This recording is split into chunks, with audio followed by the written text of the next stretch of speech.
Bonsoir mesdames, messieurs et bienvenue à cette tribune consacrée au Forum national sur la gouvernance publique ouvert le lundi 5 décembre 2022 au Palais des Congrès à Brazzaville par le Premier ministre chef du gouvernement Anatole Collinet Makosso.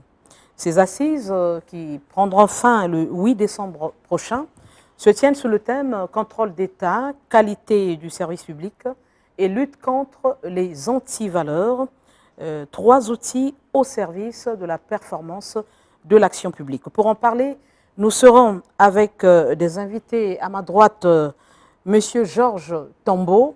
Il est directeur général du contrôle d'État. Bonsoir, M. Tambo. Bonsoir, Madame Ito. Merci d'avoir répondu à notre invitation. Madame Raïssa Cartel-Iloki est directrice générale de la lutte contre les antivaleurs. Bonsoir, Madame Iloki. Bonsoir, Madame Ito. Soyez la bienvenue à cette tribune. À ma gauche, nous serons avec Madame Ikia Laurente Okuya. Elle est directrice générale de la qualité du service public.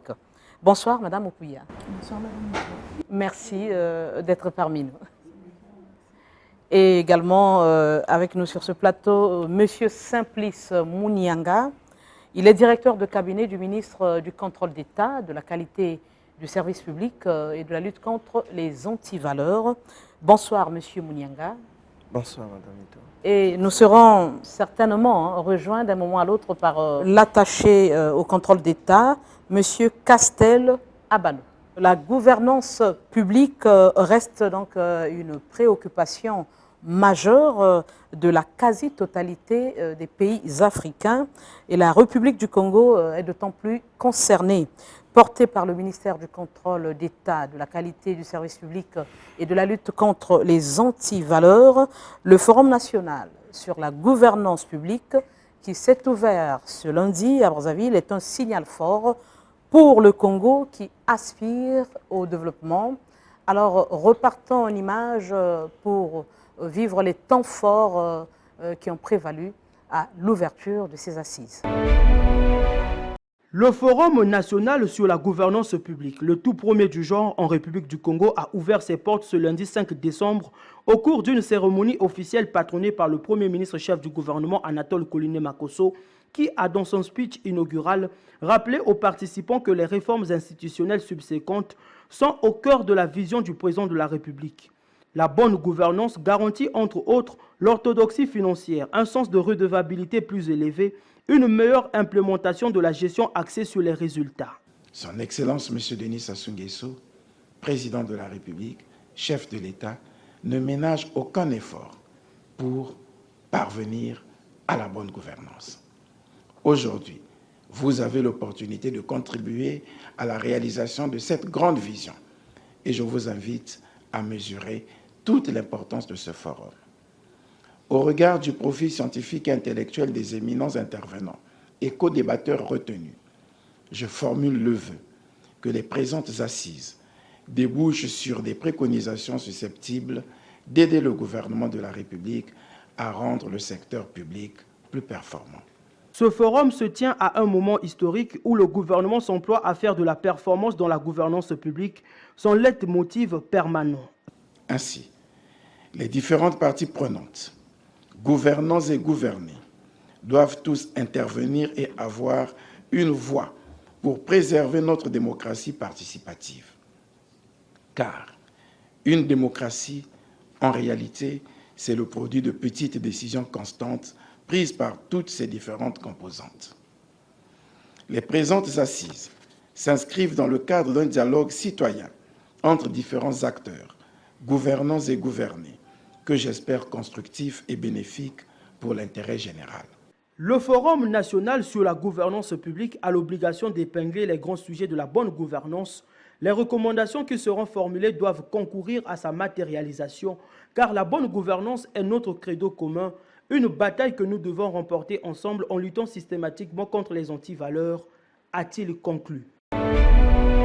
Ce grand rendez-vous qui rassemble donc les gouvernants responsables des institutions, des acteurs de la société civile des administrations publiques et partenaires au développement est un cadre d'échange propice pour mûrir les réflexions en vue d'améliorer qualitativement l'action publique. Et les participants vont identifier et dresser donc les défis auxquels le Congo doit faire face lorsqu'il veut moderniser la gouvernance publique et renforcer la confiance dans les institutions publiques en améliorant la capacité des institutions à s'adapter aux nouveaux défis.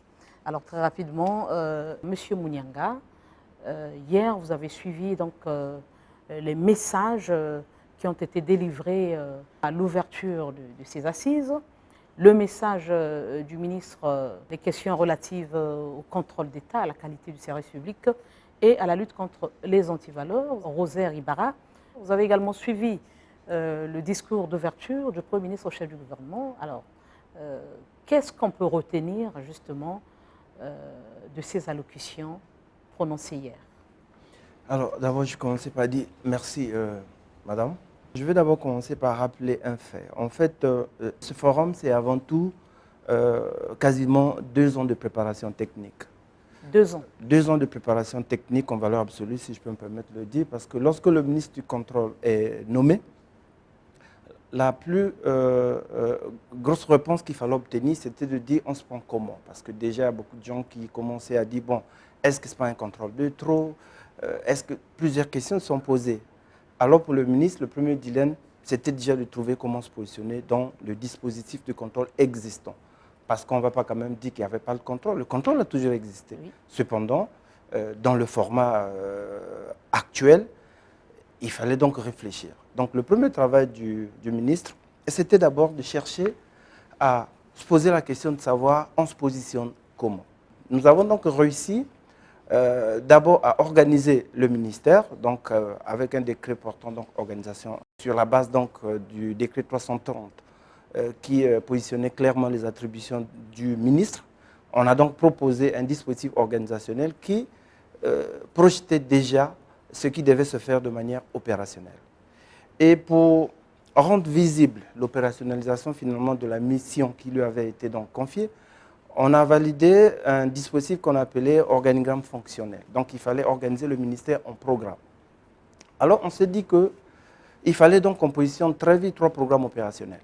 C'est-à-dire qu'un programme orienté contrôle d'État, avec pour objectif clair l'optimisation de l'ensemble des processus administratifs, parce qu'en fait c'est de cela dont il est question. Ensuite, on a mis en place un deuxième programme opérationnel sur l'amélioration de la qualité du service public, et ce programme devait donc avoir pour objectif finalement regarder comment améliorer l'expérience usagée.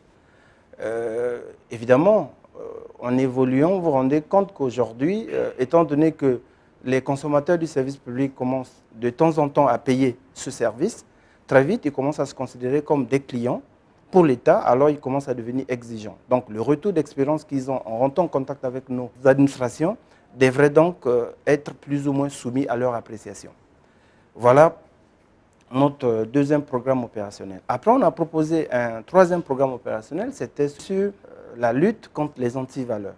Et ce programme devait donc avoir pour objectif l'éradication, comme l'annonçait déjà le président de la République finalement dans son projet de société, qu'il fallait donc éradiquer les antivaleurs, et on a positionné donc ce troisième programme opérationnel. Mais puisque ce programme opérationnel se devait être coordonné, on a donc mis un programme pilotage au niveau du cabinet qui a préparé l'ensemble de la partie technique de ce forum. Parce qu'il fallait bien des orientations stratégiques pour savoir comment est-ce que le forum devait se dérouler pour que les objectifs soient correctement atteints. Et enfin, pour valoriser ces programmes opérationnels, on a mis en place un programme d'accompagnement sur l'évaluation de la performance de l'action publique. Car en fait, nous allons faire le contrôle, c'est bien. Nous allons améliorer la qualité de service public, c'est encore très intéressant. Nous allons lutter contre les antivaleurs, ça aussi c'est bien. Mais l'enjeu stratégique, c'est qu'on arrive finalement à améliorer la performance de l'action publique. Voilà donc le contexte que je voulais d'abord poser pour qu'on comprenne le contexte dans lequel les discours d'hier ont été prononcés. S'agissant donc justement, hier en suivant, donc, le ministre il disait, je cite, « garantir une meilleure mobilisation des organes de veille et d'impulsion de la bonne gouvernance, tout en préservant des interactions et des complémentarités entre les différentes fonctions et structures de l'État. Pour celui du ministre donc, du contrôle d'État, c'était un discours de présentation de la stratégie, un peu comme de l'approche, qui venait donc de retenir pour répondre aux attentes du président de la République en la matière. Et à côté, nous avons eu droit à un engagement du coordonnateur de l'action gouvernementale sur le fait qu'il avait finalement des attentes sur ce forum.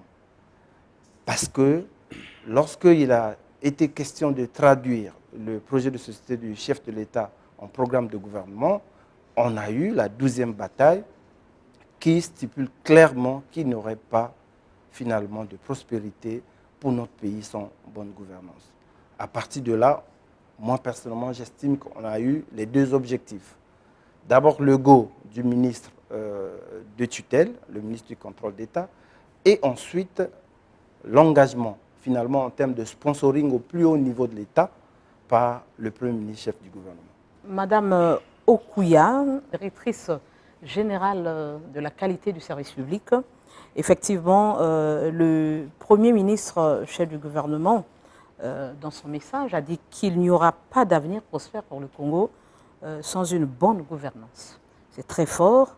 Et surtout, ce qui m'a beaucoup interpellé, c'est lorsqu'il a dit la bonne gouvernance est un credo, c'est notre credo commun.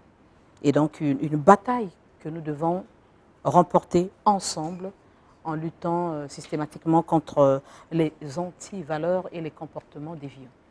Alors, comment pensez-vous justement matérialiser cet idéal ? Je tiens à rappeler en fait que la qualité du service public est au centre de la vie de nos concitoyens. C'est dans cette optique que nous avons lancé ce forum pour recueillir des éléments concrets qui nous permettront d'alimenter les stratégies et les politiques que nous allons mettre en place pour résorber un certain nombre de problèmes de satisfaction des usagers.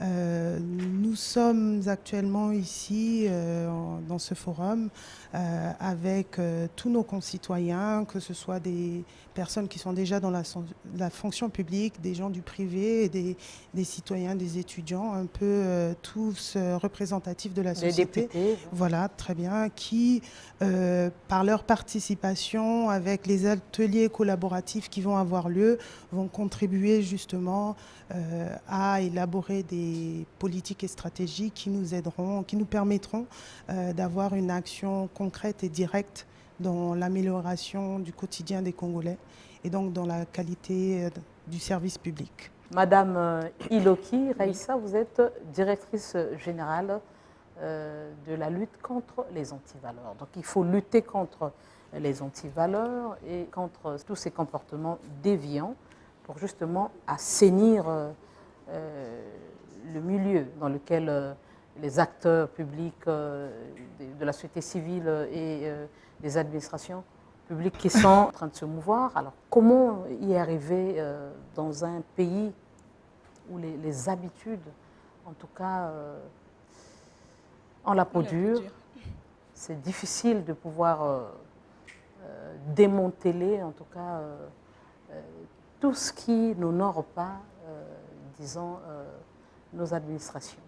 Si nous sommes plus concrets, lorsqu'on est du côté de l'hôpital, les usagers se plaignent, par exemple, de la qualité du service public, que ce soit dans les différents départements ministériels, pour avoir un document administratif.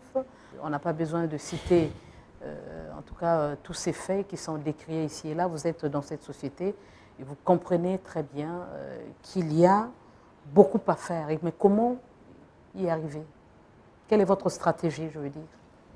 Le président de la République, donc M. Denis Sassou Nguesso, l'a rappelé lors de son message à la nation le 28 novembre dernier, sa volonté de vouloir combattre les antivaleurs.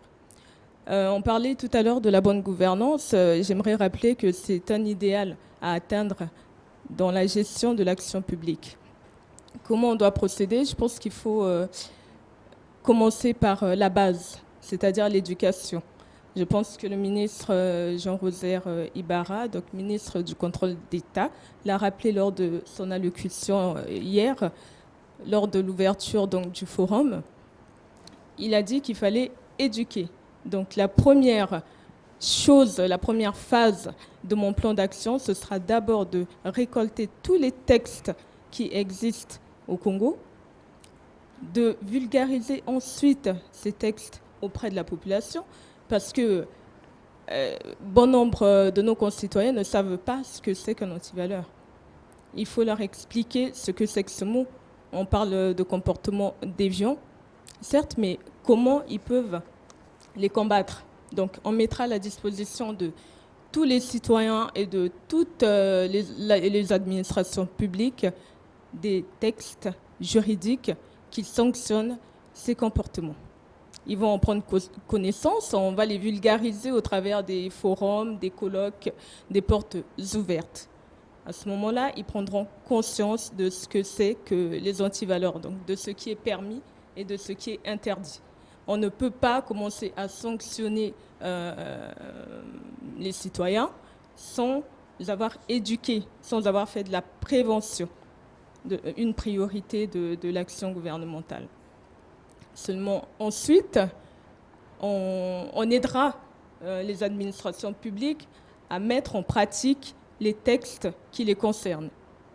Une fois que ce travail sera élaboré, on procédera aux enquêtes sectorielles, parce qu'il existe des textes, le cadre juridique est abondant au Congo, sauf qu'il n'est pas mis à la disposition, l'accessibilité, on va dire, n'est pas simple. Donc on veut rendre ces documents accessibles au bon nombre de nos concitoyens. Une fois qu'ils en prendront conscience, qu'ils sauront ce qui est interdit ou permis, ils devront suivre la marche normale de ce qui est permis. Donc on leur laissera le temps de prendre connaissance des règles qu'ils doivent suivre. C'est seulement après qu'on procédera aux enquêtes pour savoir si les textes qu'on a vulgarisés sont compris et sont mis en application.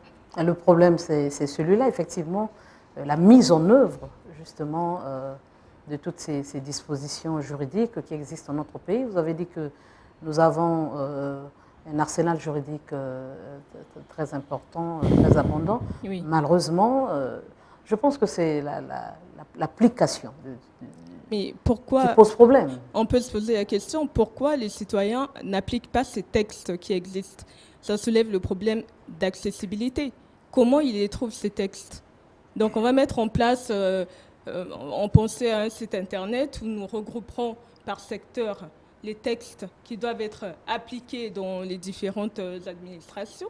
À ce moment-là, le problème d'accessibilité sera réglé. On mettra également en place des manuels de procédure où on détaillera de façon sectorielle toutes les règles qui doivent être respectées. Et c'est seulement après qu'on procédera aux vérifications, aux enquêtes, pour savoir si ces règles sont véritablement respectées ou pas. Il ne s'agit pas de sanctionner sans éduquer en amont. On va procéder à l'éducation. À l'éducation. Tout à fait. Vous êtes sûr de cette stratégie? Ça pourra marcher dans notre société? Monsieur Tambo, vous êtes directeur général du contrôle d'État. Merci Madame Etoile pour la parole. Je puis vous confirmer que ça marchera dans ce sens-là. Simplement, le ministre a tenu à rappeler hier dans le sens d'éducation. Donc c'est de la pédagogie. Expliquer aux uns et aux autres ce dont, pourquoi ce ministère a été créé, quelles sont les prérogatives de ce ministère, comment nous allons procéder aux différentes enquêtes et contrôles, et enfin les accompagner à mettre en place, comme les prérogatives du ministère le demandent, les dispositifs de contrôle interne, parce que ça, il faut déjà, on va commencer par les regarder. Donc la démarche, elle est vraiment participative. C'est avec les administrations que nous allons travailler. Maintenant, pour revenir à la réalité, on va dire, du contrôle dans notre pays, il faut simplement se dire que les 3 directions générales que nous représentons ici ont un lien intrinsèque. Voyez-vous, lorsque vous partez au contrôle et que le contrôle il est réellement fait, il débouche sur 2 choses. Des constats. Des constats, ça veut dire, entre guillemets, des comportements déviants. Ça veut dire que ce pourquoi on va sanctionner. Et ces comportements déviants donnent de la matière à ceux qui vont travailler pour les antivaleurs, leur donnent des indications pour ce travail-là. Et enfin, nous arrivons à la fin, nous faisons des recommandations. Mais ces recommandations-là, c'est pour une meilleure qualité de service public. Donc je pense que dans notre direction générale, nous avons cette mission d'évaluer les dispositifs de contrôle interne et si jamais ils sont défaillants, d'aider les administrations à les mettre en face de façon efficiente. Nous allons récupérer leurs conclusions, on va dire, de contrôle, essayer de regarder les recommandations qu'il y avait pour permettre aux uns et aux autres de voir dans un premier temps qu'est-ce qui est récurrent et ensuite bâtir, je pense que le cabinet s'y était déjà attelé, une politique, pour ne pas dire un plan d'action pour tout cela. Mais je peux vous rappeler que ça va commencer par là, ça va commencer par beaucoup de pédagogie. On va discuter avec les uns les autres, regarder ce qui marche, ce qui ne marche pas. Et je pense qu'il y a, le directeur de cabinet l'a dit tout à l'heure, les rappeler à l'application stricte des textes qui les concernent. Voilà, nous sommes dans un pays où la sanction pose problème. Vous avez parlé de la pédagogie. Pensez-vous que,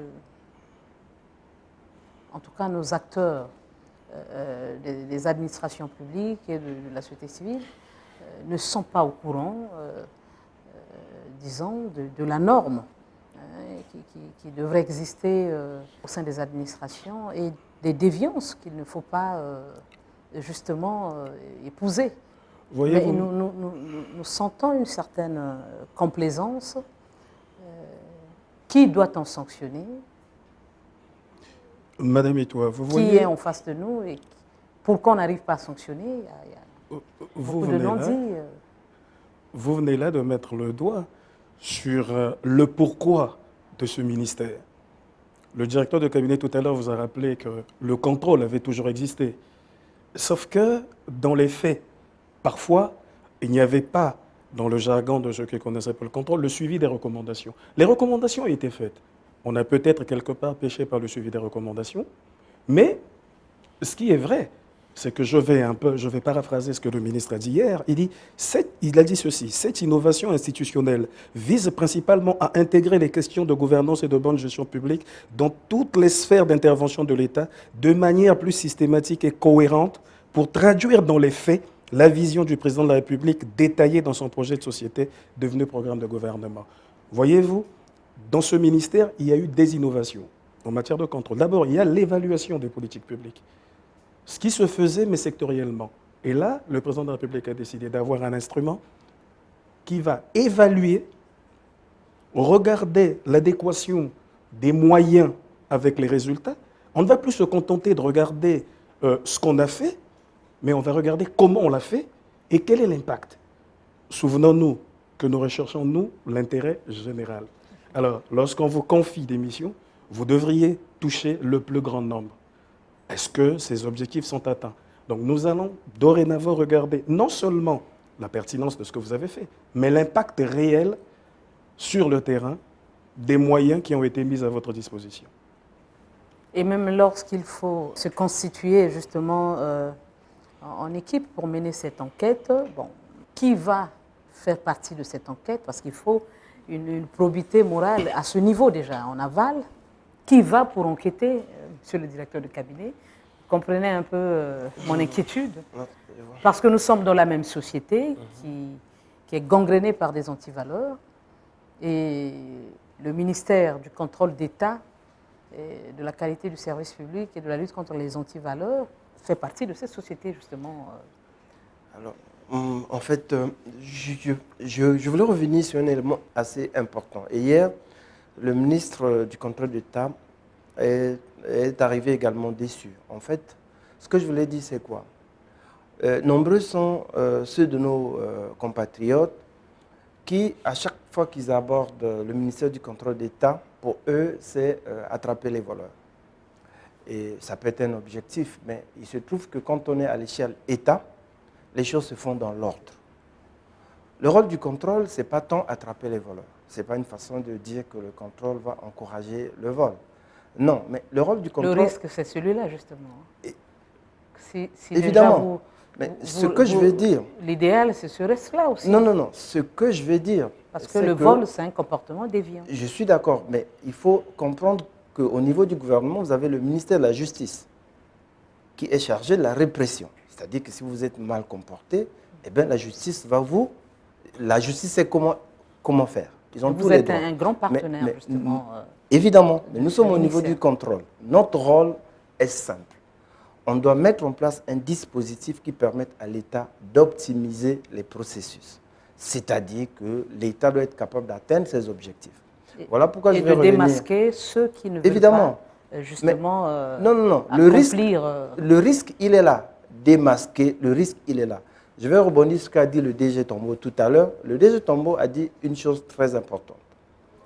Il dit, nous n'allons plus désormais contrôler l'utilisation du budget. C'est-à-dire que vous avez reçu un budget de 2 milliards de francs et on arrive, monsieur, vous avez fait quoi? Et on va produire les factures. Ça ne suffit plus, c'est trop simple.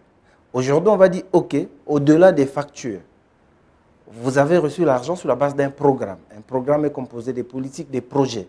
Les projets avaient des objectifs à atteindre. Ces objectifs avaient des indicateurs de performance pour les évaluer. Ensemble, on évalue. Vous avez pris 100 millions, c'était pour faire ceci, l'indicateur de performance c'était ci. OK, vous avez peut-être bien dépensé puisqu'il y a des factures, mais vous n'avez pas atteint vos objectifs. Voilà le contrôle. Donc, on n'arrive plus pour démasquer les gens ou les gestionnaires publics, mais on arrive pour dire que le système n'est pas performant. À partir de là, on identifie les constats d'insuffisance et c'est sur la base de ces constats d'insuffisance qu'on émet des recommandations. Et c'est ce qu'a dit le DG tout à l'heure. Autant ces constats d'insuffisance vont alimenter la marmite de la lutte contre les antivaleurs, autant les recommandations vont alimenter le travail de la Direction générale de la qualité du service public. Donc il faut qu'on se dise cela de manière claire. Le contrôle ne vient pour démasquer personne. Le contrôle vient pour aider l'État, les administrations publiques à atteindre les objectifs. Surtout, vous allez constater un fait. Pourquoi ce recadrage? Mais parce que... Est-ce que quoi? C'est pour éviter... Ça cache quoi? La peur que... du tout. Que vous éprouvez à... Au contraire, c'est pour plus d'efficacité. À bien jouer votre rôle. C'est pour plus d'efficacité. Je vais vous rappeler Parce qu'on a un parent ici, ça n'a vraiment aucun rapport. Je vais vous rappeler un fait très important. Au-delà du caractère transversal du mandat qui a été donné à ce ministère, il y a la profondeur de ce mandat. Voyez-vous, il y a une responsabilité sur les administrations centrales, les administrations déconcentrées, les administrations décentralisées. Mais là encore, on ne s'arrête pas là. On dit que ce ministère va contrôler également les entreprises du portefeuille public. On avance un peu plus loin. Ce ministère va contrôler partout où l'État aura mis son argent, d'une manière ou d'une autre. Ça signifie quoi? L'État signe une concession qui cède donc une partie de son pouvoir à un organisme. C'est souvent sur la base d'un cahier de charges. Eh bien, nous, il faut qu'on aille vérifier, est-ce que ce partenaire a rempli la part de contrat? Je vous prends l'exemple, par exemple, des entreprises qui bénéficient des avantages du régime G, le régime du Code des investissements. Vous allez vous rendre compte qu'aujourd'hui, à chaque fois que l'État octroie les avantages de ces régimes à un opérateur économique, l'État renonce à une partie de ses recettes. Mais en contrepartie de quoi? Il y a toujours un cahier de charges. Eh bien, aujourd'hui, nous n'avons quasiment pas de rapport d'évaluation de la mise en œuvre de ces cahiers de charges par ses partenaires. Et aujourd'hui, on veut y revenir. Mais si vous analysez le détournement au sens strict du terme, vous ne trouverez pas ce genre de dépassement. Voilà pourquoi j'insiste sur le fait que le rôle de ce ministère, ce n'est pas tant démasquer les voleurs, mais c'est s'assurer que le système est optimal en termes de création, de production, de redistribution et surtout de régulation du service public. Madame Oukouya, vous avez une grande tâche, améliorer donc la qualité du service public. Un service public aujourd'hui qui ne satisfait plus les usagers. Tout à fait. de manière générale. Tout à fait. Dont je fais partie aussi. Vous faites partie Des également. usagers, oui. Ouais. Voilà, et effectivement. Alors dites-moi, comment vous allez faire pour remporter ce grand challenge qui est très capital pour le développement de notre pays? Tout à fait, comme vous le dites. Tout à l'heure, le DIRCAB a parlé de ce que vous vous êtes donné comme cap, cette fois-ci, essayer d'évaluer un peu les politiques voilà, qui sont menées. Est-ce qu'elles ont atteint justement leur cible? Comment vous allez faire pour que justement ces services soient efficients et soient capables de satisfaire voilà, les usagers? Ouais, comme je l'ai dit tout à l'heure, en fait, nous avons fait un travail en amont. Nous avons élaboré des stratégies et des politiques que nous voulons mettre en place, mais nous ne pouvons pas le faire sans avoir recueilli les remarques, les suggestions et les commentaires du reste de nos concitoyens. L'objet justement de ce forum, c'est de recueillir toutes ces opinions-là afin de les intégrer dans nos actions, dans nos stratégies et dans nos politiques que nous mettrons en place. Nous ne pouvons pas nous avancer sans prendre en compte toutes ces opinions-là.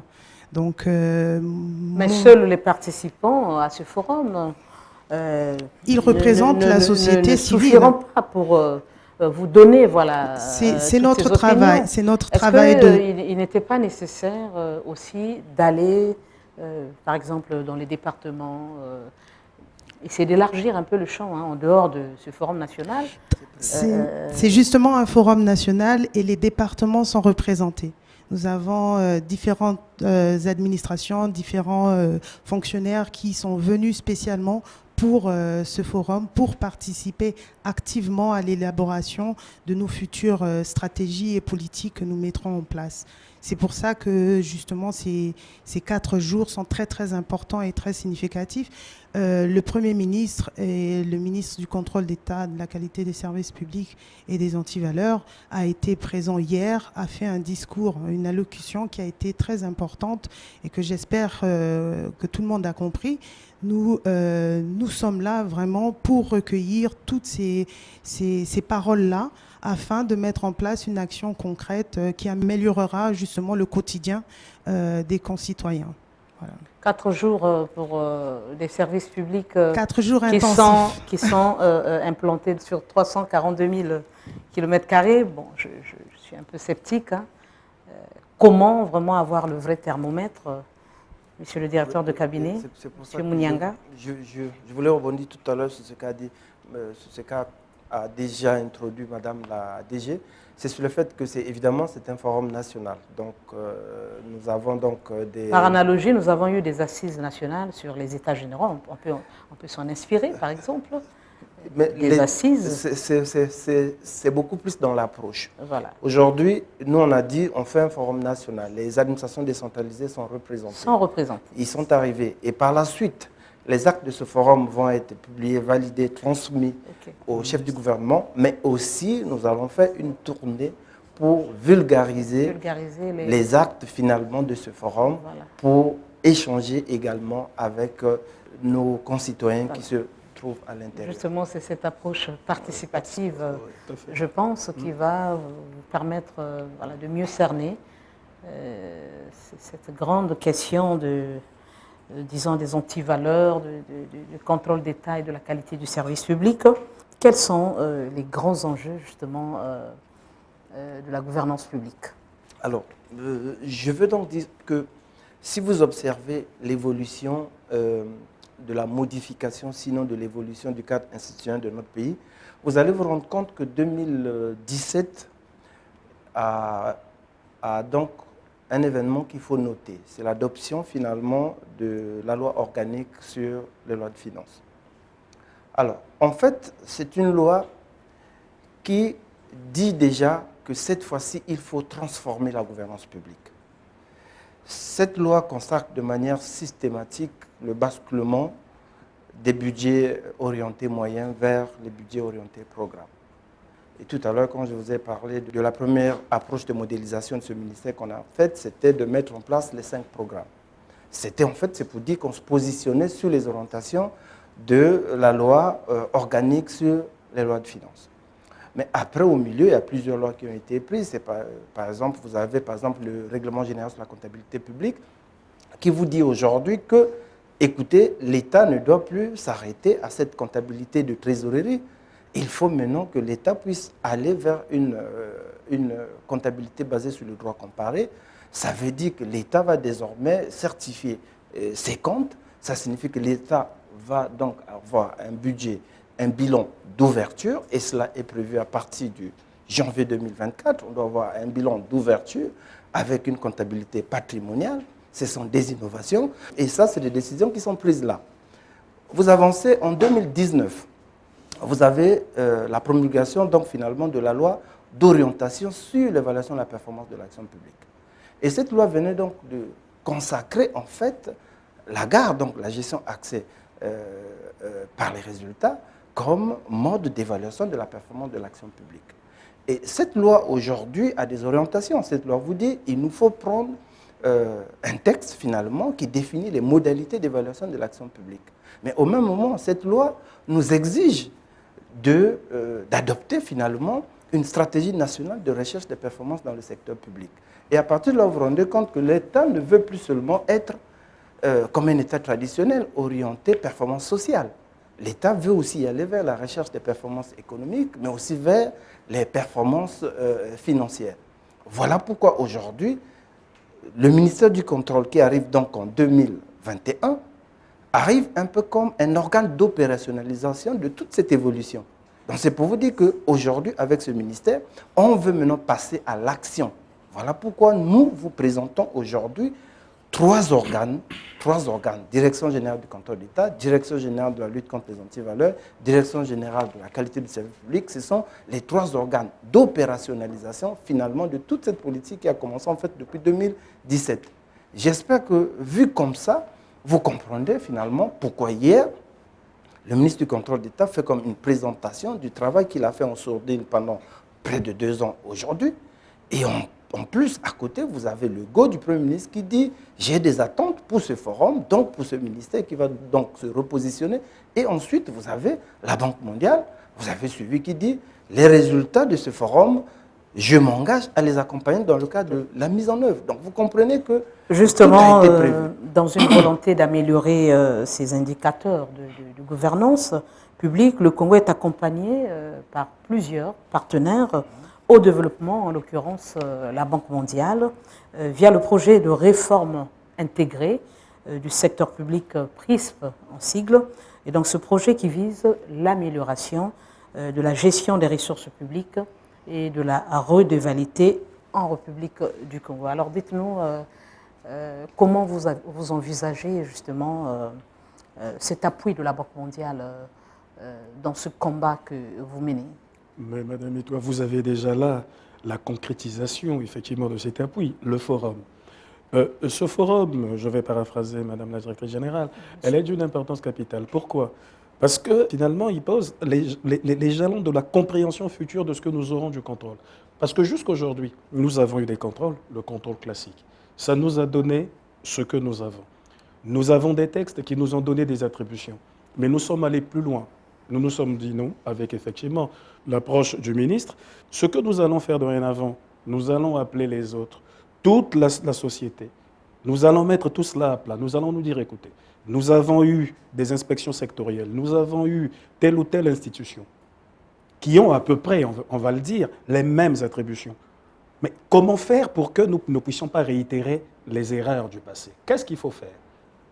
Et là, le PRISP a trouvé que notre vision était la bonne. Elle a décidé de nous accompagner dans cette recherche de telle sorte que demain, lorsque nous serons dans les administrations, en train de discuter avec eux, en train de rechercher, en tout cas, ça sera fait du cas par cas, la meilleure manière pour que ces administrations-là soient performantes, qui ne remettent pas en cause ce qu'ils auraient déjà eux-mêmes débattu en amont durant ce forum. Donc, voilà. Ce consensus qui va sortir d'ici va se transformer, et comme le disait le directeur de cabinet, en recommandations qui seront proposées au chef du gouvernement, donc le Premier ministre, son Excellence Anatole Koulibaly-Makosso, qui les prendra sûrement sous forme de directive et qui sera suivi par tous. Maintenant, il y a une question sur laquelle j'aimerais revenir, parce que tout à l'heure, on a dit qu'on était tous dans la même société et que cette société était gangrénée, on va dire entre guillemets, par la corruption et autres. Oui, mais là, il faut aussi savoir, Madame Itoa, qu'en amont, au niveau du ministère, il y a un travail qui se fait. Le premier travail, c'est lequel? C'est d'avoir un personnel compétent. Deux, ce personnel doit être encadré. Donc, il y a en chantier, effectivement, pas mal de textes, y compris, on va dire, de textes de protection des contrôleurs, des futurs contrôleurs d'État lorsqu'ils seront en service. La première chose qu'on fait lorsqu'on prend un contrôleur et qu'on lui demande d'aller chez les autres, c'est de le mettre à l'abri du besoin. Mais ça, l'État le sait, les textes existent, nous sommes en train de travailler là-dessus. La seconde, je Le pense... mettre à l'abri du besoin pour qu'il ne soit pas corrompu. Ben, tout à fait, c'est pour ça qu'il y a... Parce que, c'est pour ça qu'il y a un statut particulier. Parce que Voilà. vous êtes beaucoup corrompu. Hein. On ne va pas dire ça comme ça. On va pas dire ça comme ça. On va dire qu'on va vouloir, on va éviter on va dire les errements du passé. Nous allons éviter cela. Nous n'allons pas commencer à contrôler, si je puis le dire, et que derrière, il y ait des a priori. Non, nous allons mettre en amont toutes les chances de notre côté, de telle sorte que lorsque nous arrivons, les gens sauront que c'est pour une plus-value. Ça ne sera pas pour traquer, comme disait le directeur de cabinet. Bien sûr, vous savez, Il faut nul aussi n'est traquer au-dessus de la quand loi. même. Ah, ben, Mais bien voilà. sûr, je vous l'ai dit tantôt, voilà. le ministre n'hésitera pas. Lorsque le faisceau d'indices concordants sera là et qu'on va se rendre compte que cette personne ou cette entité ne va pas dans le sens de ce que nous demandons, n'oubliez pas que le ministre du contrôle d'État, de la qualité de service public et de la lutte contre les antivaleurs dispose d'un pouvoir discrétionnaire, c'est la saisine du procureur de la République. Donc ça veut dire que s'il y a péril en la demeure, il n'hésitera pas à le faire. Mais par contre, ce n'est pas le but. Ce que nous recherchons, nous, c'est l'optimisation des ressources de l'État. Alors, j'aimerais m'interroger simplement sur cet arsenal de contrôle d'État qui existe dans le pays. Le DIRCAB, on a évoqué en faisant référence au message sur l'état de la nation. Le président de la République, c'était en 2021, effectivement. Nous avons la haute autorité de lutte contre la corruption. Exactement. Nous avons la Cour des comptes. Et Le Haut Conseil de la magistrature. et voilà, on a beaucoup d'institutions. Vous avez la CNTR. Est-ce que vous travaillez en synergie? Parce que je pense que vous poursuivez le même but. Mais est-ce que vous travaillez en synergie? Parce que finalement, on risque de se retrouver avec plusieurs organismes qui font la même chose et puis à la fin, bon, rien n'est palpable. Bien sûr. Madame, vous avez cité une partie du discours finalement du ministre du contrôle d'État d'hier qui souligne déjà la nécessité, sinon l'information, qu'une synergie entre l'ensemble des organes de contrôle tels que cités, qui est en train de se mettre en place pour éviter de marcher sur les pieds des uns et des autres. C'est pour cette raison qu'une révision du cadre d'exercice du contrôle en République du Congo est donc nécessaire et je pense que l'un des objectifs de ce forum sera d'avoir des propositions, des mesures de réforme finalement sur la révision du cadre institutionnel et juridique d'exercice du contrôle en République du Congo. Parce que dans notre pays, souvent, il y a des conflits de compétences et d'attributions et bon, finalement, qui bloquent le travail. Le but qu'on s'est fixé, c'est de coordonner les inspections sectorielles. Cette coordination va déboucher sur ce que le directeur de cabinet vient de dire. Ça veut dire qu'une meilleure gestion des contrôles, donc d'audit. Mais par contrôle, il faut bien comprendre ici que c'est un terme un peu, on va dire, générique. On veut parler d'audit, on veut parler d'enquête, on veut parler d'inspection. En réalité, le terme contrôle ici, nous choisirons au moment donné quel type de contrôle mener par rapport, on va dire, à l'administration donnée et aux projets qui ont été mis en place, au programme à évaluer.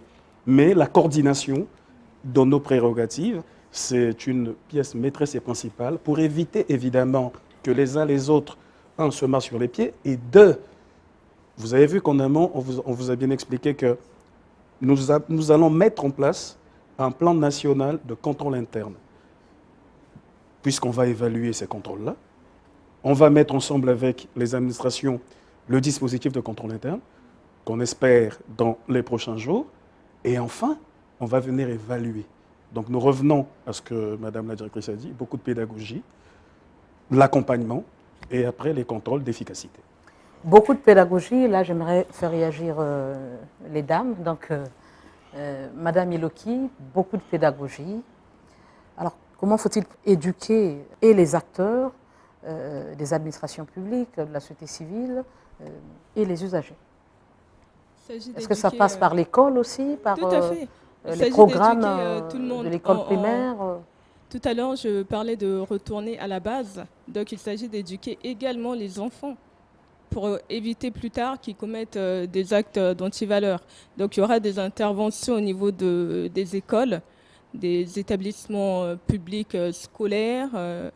Il y aura des portes ouvertes au niveau même des associations ou des administrations publiques pour éduquer. On a prévu de faire un répertoire, par exemple, des antivaleurs. Donc, on va essayer de les sélectionner et de mettre à la disposition de tout le monde afin qu'ils les identifient.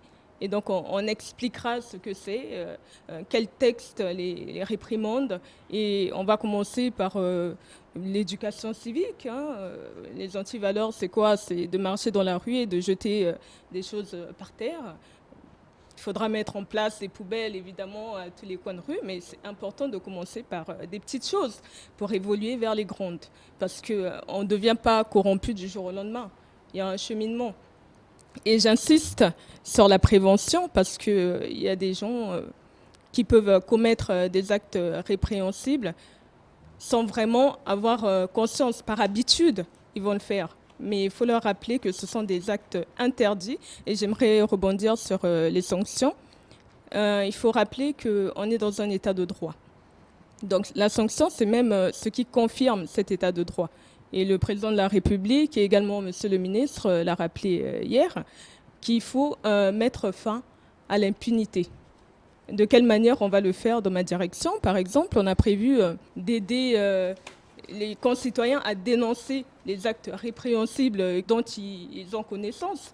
Donc on mettra en place un numéro vert pour recevoir ces dénonciations ou ces réclamations.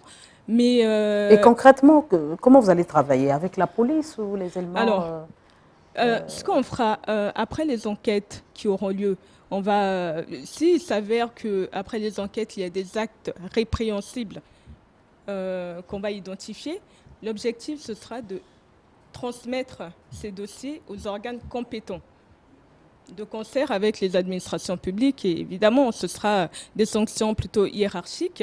Et ensuite, le décret nous le permet, on transmettra ces dossiers aux juridictions compétentes. Notre rôle, ce n'est pas de faire justice. Il y a des procureurs de la République pour cela, il y a la justice pour cela. Nous transmettons les actes répréhensibles que nous avons identifiés et ensuite la justice fera son travail. Alors, Madame Oukouya, vous êtes directrice générale de la qualité du service public. Justement, dans ce sens, vous avez suivi Madame Iloki, éduquée. J'ai bien suivi comment faut-il procéder avec des journées portes ouvertes, voilà, des colloques. N'est-il pas nécessaire également de procéder par la révision des programmes scolaires? C'est-à-dire qu'il faut intégrer cela dans nos programmes, indépendamment de votre département ministériel, mais désormais, il faudrait également que nos enfants aient ces notions de bonne gouvernance dès le bas âge, parce que ce sont des cadres de demain. Oui, tout à fait. Je suis tout à fait d'accord avec ce que Madame la DG vient de nous dire. L'éducation au niveau des enfants, des écoles primaires, collèges et lycées, de mes souvenirs, il y a l'éducation civique qui existe, mais si ça doit être renforcé par nos actions, oui, pourquoi pas. Mais si vous voulez, nous nous situons actuellement vraiment au niveau des services service public, du quotidien des Congolais, de nos concitoyens qui ont du mal à obtenir ce dont ils ont besoin pour des actes simples. Donc, effectivement, comme l'a dit Madame la DG et le DG Tombeau, il y a énormément de pédagogie et d'éducation à faire au niveau des administrations. Donc, il y aura éventuellement des colloques, il y aura des séances de formation, il y aura beaucoup de programmes qui seront mis en place en ce sens. Mais comme je pense bien que la meilleure éducation, c'est la sanction, hein, je crois bien. Parce que ces colloques, il faudrait bien que oui, Madame la journaliste, ces cadres Madame Itoa, puissent bien suivre. Il faut de la prévention en premier. Il ne s'agit pas de sanctionner sans éduquer. Si je peux finir, s'il vous plaît. Bon, je vais vous laisser. Parce que vous parlez de sanctions. Terminer. Moi, en fait, nous avons commencé... Permettez-moi, je vais vous laisser, mais oui. Vous savez, j'entends parler aussi d'une certaine classe, d'une certaine génération de notre pays, qui souvent préfèrent la période du colon parce que c'était plus organisé et il y avait la chicotte, il y avait la sanction. Oui, bon, attendez, Madame la journaliste. Par rapport à cette période... je n'entrerai pas trop dans ce débat parce que regretter l'époque coloniale, c'est un peu fort. Nous n'avions pas nos libertés en tant que Congolais. Il n'y avait pas que du mal, hein. Il y avait aussi du positif. Oui, mais bon, c'est un grand débat parce qu'en Occident, ils disent que la colonisation et l'invasion de notre continent étaient une bonne chose. Je ne sais pas si vous êtes partisan de ce genre d'idée-là, mais je ne le suis pas tellement. C'est pour ça que je ne veux pas entrer dans ce débat. Mais ce que je veux dire en revenant sur les sanctions, parce que depuis le début, oui. Depuis le début de cet entretien, vous parlez beaucoup de sanctions et nos concitoyens dans les salles adjacentes parlent beaucoup de ça. Et le président de la République revient également sur la sanction. Nous ne sommes pas contre. Voilà. Nous ne voulons pas entrer en confrontation avec la population et puis c'est bien beau de sanctionner quand les gens ne savent pas. Voilà. Donc l'éducation, il faut d'abord leur dire ce qui est bon, ce qui n'est pas bon, et ensuite les sanctionner. Vous sanctionnez des gens qui ont eu l'habitude, qui ont été formés dans un cadre où on ne respectait pas forcément les valeurs. Donc, comme l'a dit Madame la DG Iloki, l'éducation et la pédagogie sont très, très, très importants. Commençons par ça. Et ensuite, on appliquera les sanctions. De toute façon, elles sont applicables. L'arsenal, comme vous l'avez dit vous-même, hein, l'arsenal juridique existe. Ce n'est pas comme s'il n'y avait rien en place, mais l'éducation est très, très importante. Je dirais même que c'est au centre de notre action. Oui, parce que nous sommes également dans une société où les bons élèves existent, c'est-à-dire des cadres qui font bien et qui respectent la chose publique. Existent bel et bien, mais ils sont souvent démotivés par ces mauvaises graines-là, qui ne sont jamais inquiétées ni sanctionnées. Il faudra bien le faire, il faudra bien appliquer les sanctions et appliquer le cadre juridique qui existe déjà. Mais encore une fois, ne négligeons pas l'action pédagogique, l'éducation de tous les services administratifs, tous nos concitoyens, que ce soit au niveau des antivaleurs ou du service public. Il y a un vrai travail à faire, un vrai travail d'éducation qui sera mis en place et qui concrètement sur le terrain fera la différence. Peut-être que nous aurons besoin de moins de sanctions vu que les concitoyens, les administrateurs, les administratifs seront éduqués. Et déjà, puisque c'est déjà de la pédagogie que nous faisons à cette tribune, déjà. Tout à fait, oui. Alors, qu'est-ce qu'on peut noter comme antivaleur pour essayer déjà d'apporter de la lumière à ceux qui nous suivent? Un fonctionnaire qui ne va pas au travail, qui est pourtant recruté, mais qui ne va pas au travail. Et qui n'est jamais inquiété parce qu'il se dit qui pourra un jour m'enrayer de la fonction publique, mais qui met en difficulté la structure publique où la personne évolue. Mais Madame Itoa, il y a des lois qui sont en place. Je pense qu'il suffit de les appliquer. Donc, il y a tout un travail d'audit qui sera fait au niveau même du contrôle d'État. Monsieur le DG du contrôle d'État est là. Il y a tout un travail qui va être fait d'audit et ces personnes-là ou ces concitoyens-là seront sanctionnés. Ça, c'est sûr et certain. Mais ne négligeons pas qu'il y a tout un travail à faire en amont et que c'est très, très important. L'objet de ce forum aussi, c'est qu'il soit collaboratif et participatif. Et nos concitoyens qui sont actuellement présents au Palais des Congrès participent activement. Certains de vos commentaires, de vos questions ont déjà été posés durant les présentations qui ont commencé depuis ce matin. Il est très, très intéressant. Et là, ils nous attendent là pour les ateliers qui vont commencer justement cet après-midi. Il y aura énormément de débats qui seront enregistrés et qui feront partie intégrante de ce que nous allons mettre en place. J'aimerais rebondir, j'aimerais rebondir sur la sanction. Cet aspect n'est pas négligé, c'est-à-dire que la sanction, c'est ce qui rendra effectif l'action de l'État. Je vais prendre l'exemple concret de la loi sur la fonction publique. Elle précise très bien qu'il y a des sanctions qui sont mises en place, qui sont énumérées. Et chaque supérieur hiérarchique a le droit de sanctionner, par exemple, l'absentéisme. Il y a 3 catégories de sanctions, il me semble, le blâme, l'exclusion, etc. C'est prévu par les textes. Mais les supérieurs hiérarchiques ou les agents de l'administration ne le savent peut-être pas. Mais ils ont le droit de sanctionner des agents absents ou ceux qui ne font pas correctement leur travail. C'est prévu. D'où l'intérêt de la vulgarisation des textes. Il y a des gens il y en a peut-être qui savent qu'ils ont le droit de le faire, mais qui ne le font pas. Pourquoi? Il faut les éduquer, il faut les conduire à le faire. Très bien. Alors, nous allons... Deux précisions sur ce qu'on voilà, vient de avant de prendre monsieur... N'oublions pas deux choses. Monsieur Castel Abalo, voilà. Il va nous rejoindre d'un moment à l'autre. Il est donc attaché au contrôle d'État. Oui, monsieur Mouniama. La première chose, c'est qu'il faut qu'on puisse noter que le décret 330, qui définit les attributions du ministre du contrôle d'État, précise clairement la nécessité pour le ministre du contrôle d'État d'activer les conseils de discipline au niveau de la fonction publique. Et n'oubliez pas également que la toute dernière communication du président de la République devant les parlementaires réunis en congrès, il a réclamé une fois de plus les conseils de discipline. Mais ne perdons pas tout de même de vue que... Les agents de l'État qui prennent le bon plaisir de se retrouver dans Il faut des conseils de discipline, évidemment. Il faut des conseils de discipline. Ils sont dans des et le ministère du contrôle d'État va travailler dessus pour préparer ces dossiers conjointement avec les ministères concernés. Et ça va se passer comme ça. Par contre, je voulais chuter pour dire, au-delà de tout ce que nous sommes en train de faire, n'oublions pas que le ministère du contrôle de l'État, c'est comme l'outil qui va permettre à l'État d'opérationnaliser l'ensemble des orientations qui se trouvent dans la loi 31 de 2019 sur l'évaluation de la performance de l'action publique. Et là, l'État est clair dessus.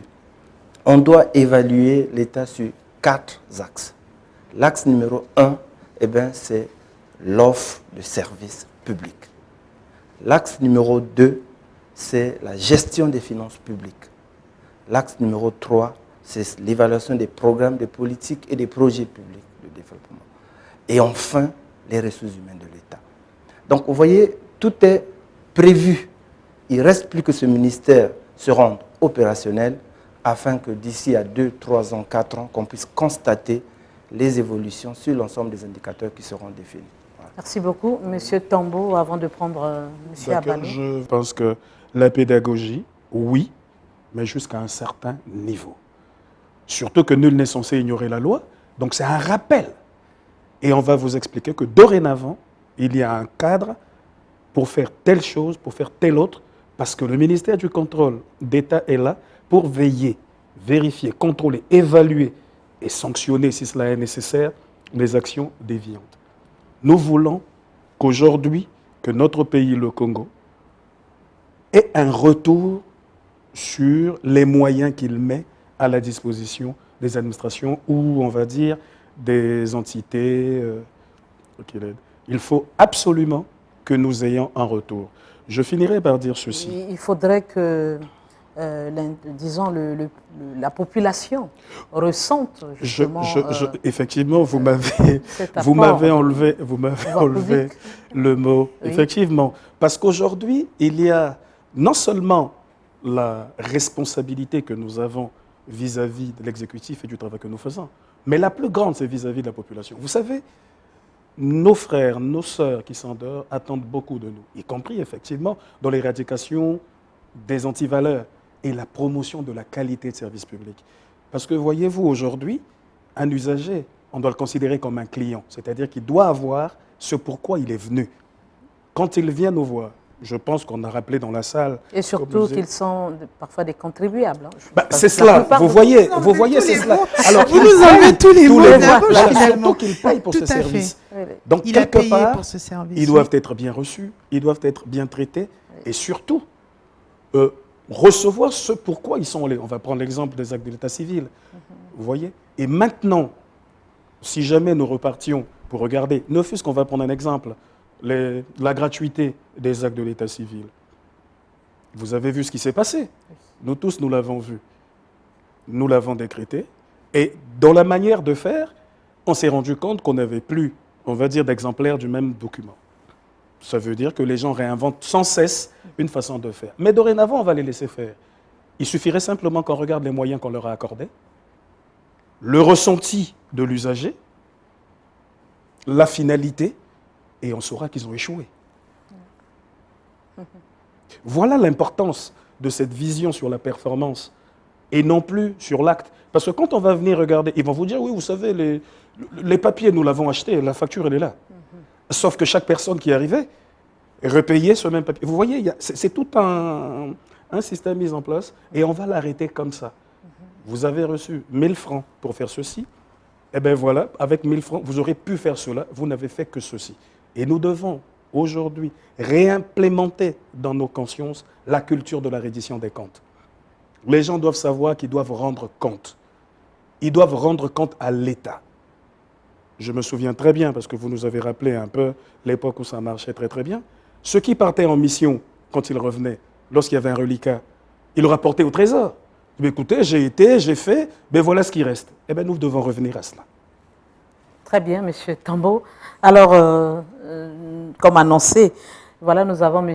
Castel Abano. Il est attaché au contrôle d'État, au ministère du contrôle d'État, de la qualité du service public et de la lutte contre les antivaleurs. Bonsoir, M. Abano. Bonsoir, Madame Itoa. Alors, vous étiez de l'autre côté de l'assistance. Vous nous avez suivi donc... voilà comment nous avons évolué tout le long de cette discussion. Alors, dites-nous d'abord, parce que pour que ça soit aussi bien perçu par les téléspectateurs, sinon par les populations, le bien fondé de ce qui se fait au niveau du Forum national sur la gouvernance publique, est-ce que vous pouvez nous décrire un peu l'impact d'une société gangrénée par des antivaleurs dans l'action publique? Qu'est-ce que ça crée? Parce qu'il faut qu'ils perçoivent également cela pour réaliser que cette façon de faire compromet tout développement de notre pays. Cet impact, il est perçu comment? Par l'usager, mais à travers quoi? Vous allez vous rendre compte qu'aujourd'hui, le principal indicateur de la gouvernance publique, c'est l'offre de services publics. C'est à travers l'offre de services publics que l'usager apprécie la gouvernance publique. Et quand l'offre de services publics n'est pas de qualité, il y a principalement deux raisons. La première raison, c'est que le système de contrôle, il est défaillant. Et la seconde, c'est qu'il sévit certaines pratiques qui sont peu recommandables. Aujourd'hui, pour améliorer la gouvernance publique, pour que ça soit bien perçu à travers l'offre de services publics, il faut d'abord, rendre plus performant le système de contrôle. Est-ce que vous ne pensez pas que ce sont aussi les usagers qui, disons, sont auteurs de ces comportements déviants au niveau des administrations? J'aimerais qu'on insiste sur ça parce que c'est très important. Je prends quelqu'un, par exemple, qui va poursuivre Non, moi, je pour voudrais... l'obtention Personnellement, je voudrais plus me placer du côté de l'administrateur.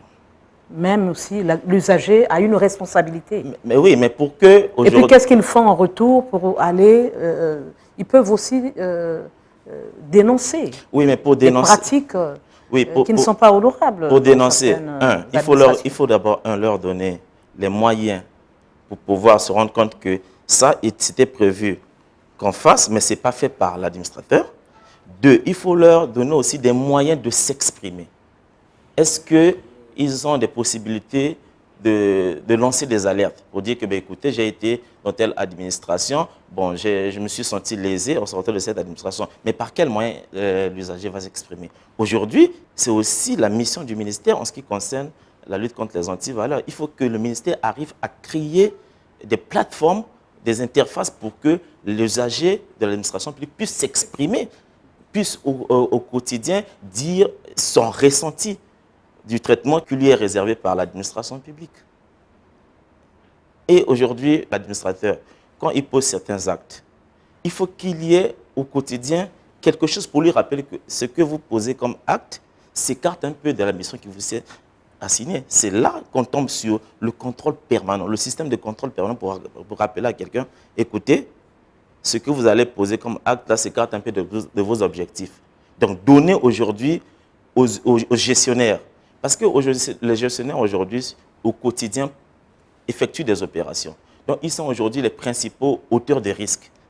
Au fur et à mesure qu'ils effectuent des opérations, ils génèrent des risques. Donc, aujourd'hui, maintenant, il faut aujourd'hui leur donner des moyens pour pouvoir maîtriser les risques qu'ils génèrent. C'est là qu'on aborde la question de la maîtrise des risques, donc la principale finalité de la modernisation de la fonction contrôle. Voilà, donc nous sommes arrivés au terme donc, de notre entretien qui a porté donc sur le Forum national sur la gouvernance publique organisé à Brazzaville. Nous allons faire un dernier tour de table pour clore notre entretien. Monsieur Tambo. Pour clore, effectivement, momentanément, on va dire, cet entretien. Le débat est ouvert. Le débat hein, est ouvert, tout à fait. On a encore beaucoup de défis. Voilà. Et on doit dire ceci, nous fondons beaucoup d'espoir, effectivement, dans ce forum, parce que nombreuses des recommandations qui seront sorties de ce forum nous serviront de guide, parce que nous aurons capitalisé sur les apports des uns des autres. Il y a là les institutions de contrôle qui sont aussi là, qui nous partagent leur expérience pour que nous donnions le meilleur de nous-mêmes et que surtout, à la fin, que nous ayons un outil de travail qui soit correct et surtout qui prenne en compte toutes les spécificités, on va dire, liées aux matières de contrôle. Très bien. Alors, Madame Iloki. Alors, j'aimerais d'abord dire à tous nos concitoyens que le combat contre les antivaleurs est une affaire de tous. Chaque citoyen est concerné par ce combat. Il faut le mener à bien. Il n'est pas question de donner toute la responsabilité à l'État, parce que l'État, au final, c'est toute la population qui le compose. Donc, le Forum national organisé par le ministère du Contrôle d'État met en avant ce principe de bonne gouvernance en privilégiant la gouvernance participative. Donc, ça confirme la volonté de l'État de faire participer chaque citoyen dans la politique qui sera mise en œuvre. L'acceptation de cette politique sera donc le levier pour la rendre plus efficace. Donc, tous luttons contre les antivaleurs. Tous luttant contre les antivaleurs. Comme a dit le Premier ministre, c'est notre credo commun. Alors, Madame Okuya. Alors, moi, je voudrais surtout rappeler l'importance de ce forum qui est collaboratif et participatif, qui nous permettra de recueillir les remarques, les commentaires et les suggestions de tous, car énormément de concitoyens ont été invités, des professionnels du public et des sociétés privées. qui participent donc et qui vont nous partager leurs opinions, qui seront au final pris en compte dans l'élaboration, la finalisation de nos stratégies et politiques. Voilà. Monsieur Abalo Zibot. Oui, Madame Itoa. Ce forum, c'est une occasion pour présenter les premiers résultats de l'état des lieux de la gouvernance publique, qui va ressortir les principaux constats d'insuffisance, qui vont constituer par la suite des pistes d'amélioration, qui vont finalement aboutir à l'élaboration des politiques nationales de contrôle d'État, de la qualité de service public et de la lutte contre les antivaleurs. Donc aujourd'hui, l'approche qu'on a choisie, c'est une approche consensuelle. Donc pour que finalement les documents de politique que nous aurons demain seront des fruits d'une concertation des principaux acteurs impliqués dans le suivi de la bonne gouvernance publique. Merci beaucoup. C'est la fin donc de cette tribune consacrée au Forum national sur la gouvernance publique. Nous étions avec Monsieur Georges Tambo, il est directeur général du contrôle d'État, avec Madame Raïssa Kartel-Iloki, qui est directrice générale de la lutte contre les antivaleurs. Nous étions avec Madame Ikia Laurente Okuya, elle est directrice générale de la qualité du service public. Et nous étions également avec Monsieur Simplice Mounianga, directeur de cabinet du ministre du Contrôle d'État de la qualité du service public et de la lutte contre les antivaleurs, et avec Monsieur Castel Abalo Zibot, qui est attaché au contrôle d'État. Nous vous remercions en tout cas de votre contribution à ce débat portant sur le Forum national sur la gouvernance publique organisé à Brazzaville, un forum qui a connu la participation du Premier ministre, chef du gouvernement, Anatole Kolini Makosso, qui a présidé justement la cérémonie d'ouverture, et un forum qui est porté par le département en charge des questions du contrôle d'État de la qualité du service public et de la lutte contre les antivaleurs, le département ministériel que préside le ministre Rosaire Ibarra. Et nous disons merci également à toute l'équipe technique qui nous a accompagnés. Merci, chers téléspectateurs, nous vous retrouvons à une autre occasion.